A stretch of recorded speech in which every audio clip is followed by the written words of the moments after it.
Let's have an honest family-to-family conversation.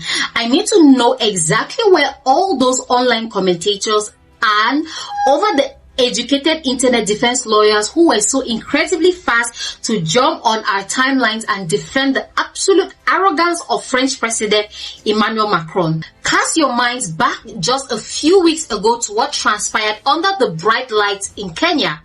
This European head of state stood up on our soil, completely lost his composure and practically stated, yelling at an audience of African citizens his grand justification. He claimed they were being too rowdy. He claimed they were being too noisy. He spoke down to them with that classic patronizing tone that practically screamed, "Sit down, quiet down, and let the civilized adult put your house in order." It was a deeply uncomfortable display of pure colonial nostalgia. But all the internet experts rushed to his defense, telling us we needed to respect state decorum. Well, the universe has a truly beautiful, incredibly poetic way of balancing the scales of reality. I want you to step away from his polished press conferences and look directly at what has been unfolding in the streets of Paris over the last 48 hours. Take a long, hard look at his own backyard. This isn't a minor polite policy disagreement. This is complete, unmitigated chaos. The very same man who wanted to play the grand schoolmaster in Nairobi is currently watching his own capital turn into a literal furnace. While our people in Kenya were simply being vocal and expressive and passionate, the citizens in France aren't just making noise.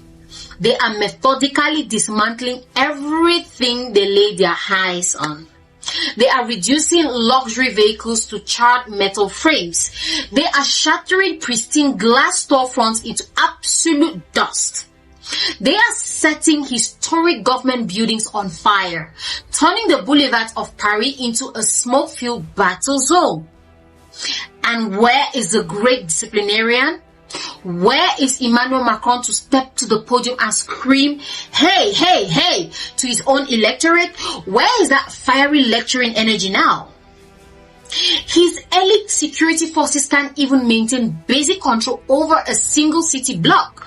The sheer irony is thick enough to choke on. You cannot fly thousands of miles across the ocean to dictate manners to an autonomous continent when your own kitchen is actively burning down.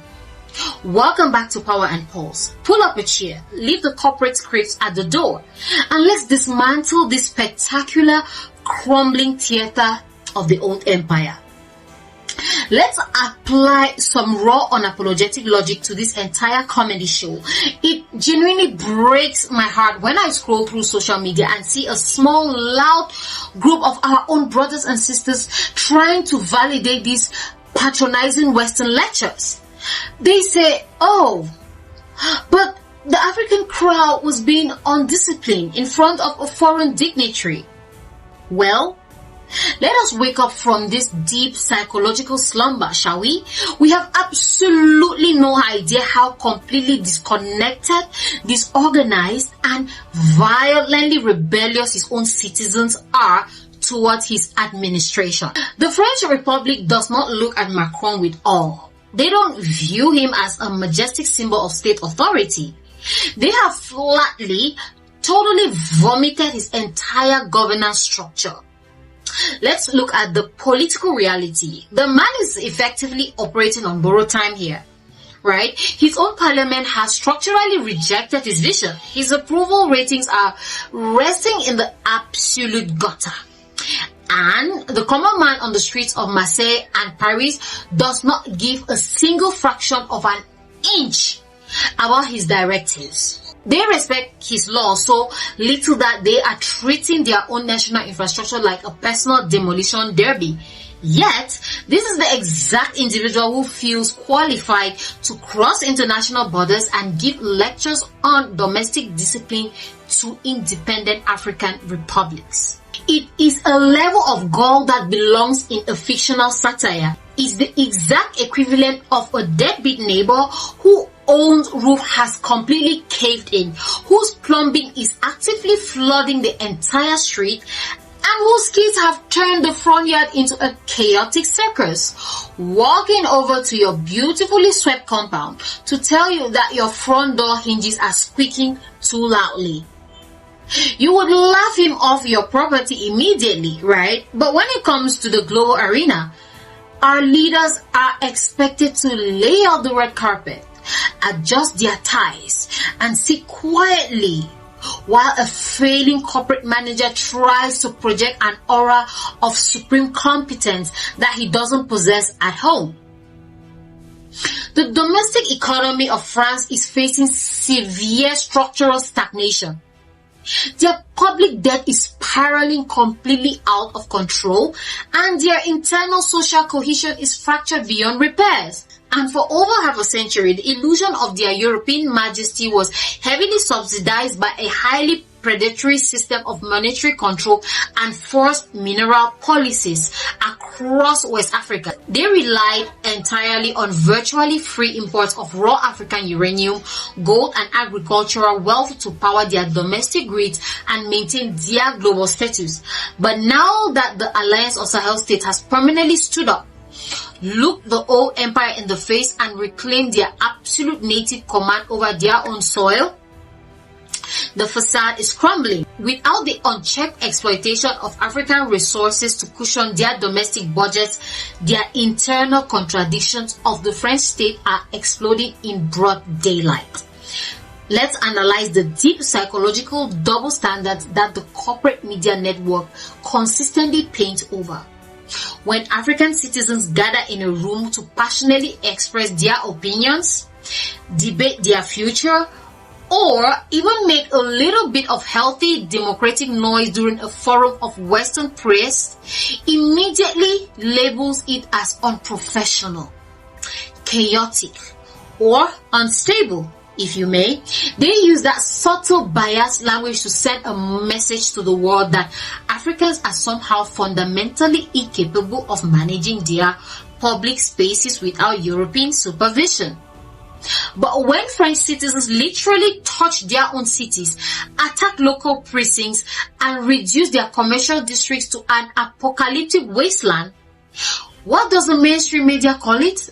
They call it a passionate democratic tradition of protest. They call it civil expression.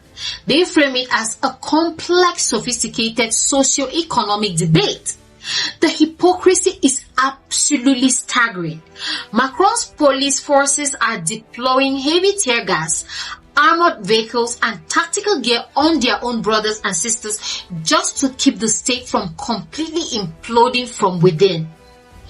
He cannot command the basic respect of the people who speak his own language.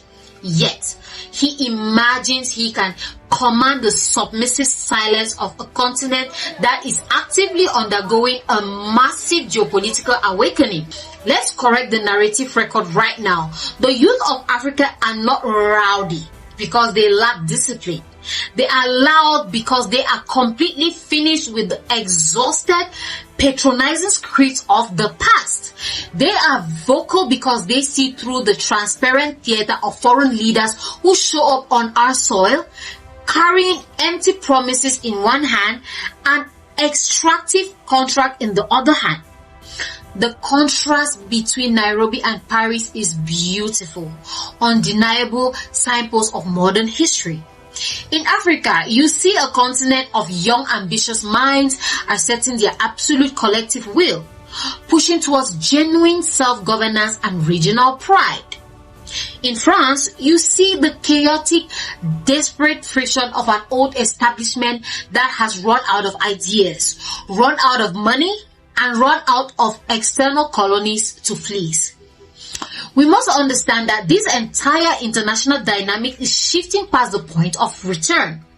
The era where a European leader could snap his fingers, lecture an African audience, and expect a polite bow of agreement is officially over. The mental plantation has suffered a total, irreversible structural collapse. Look at what our vanguards in the Sahel are demonstrating to the entire global landscape. They didn't just ask the old managers to politely adjust their policies. They completely evicted their military structures, locked the gates of their natural resources, and established their own autonomous defense and economic framework. They realized that a nation's security and internal honor can never be rented from a foreign cabinet, and certainly cannot be maintained by listening to the advice of an unstable guest. If your national shield belongs to someone else, they can take it away the moment you refuse to follow their specific instructions. True freedom is not given during a state dinner in Paris. It is lived through absolute uncompromised native command over your own border, your own mines, and your own mineral wealth. So, to every African who felt the need to apologize for the rowdiness in Kenya, I want you to look at the fires burning in France today and ask yourself, who is truly in need of a lecture on civilization? Who is actually suffering from a total breakdown of social order and respect for authority? Our leaders must stop looking across the ocean for validation. They must stop behaving like junior partners who need an overseas haul to pass just to govern their own people. If a foreign head of state cannot put his own house in order, if his own citizens have completely rejected his moral right to lead, then he has absolutely zero business telling an African citizen how to behave in an African rule. As we look toward the horizon, let's be entirely prepared for the next wave of international media manipulation, because their domestic systems are fracturing and their historical influence on our continent is systematically waning.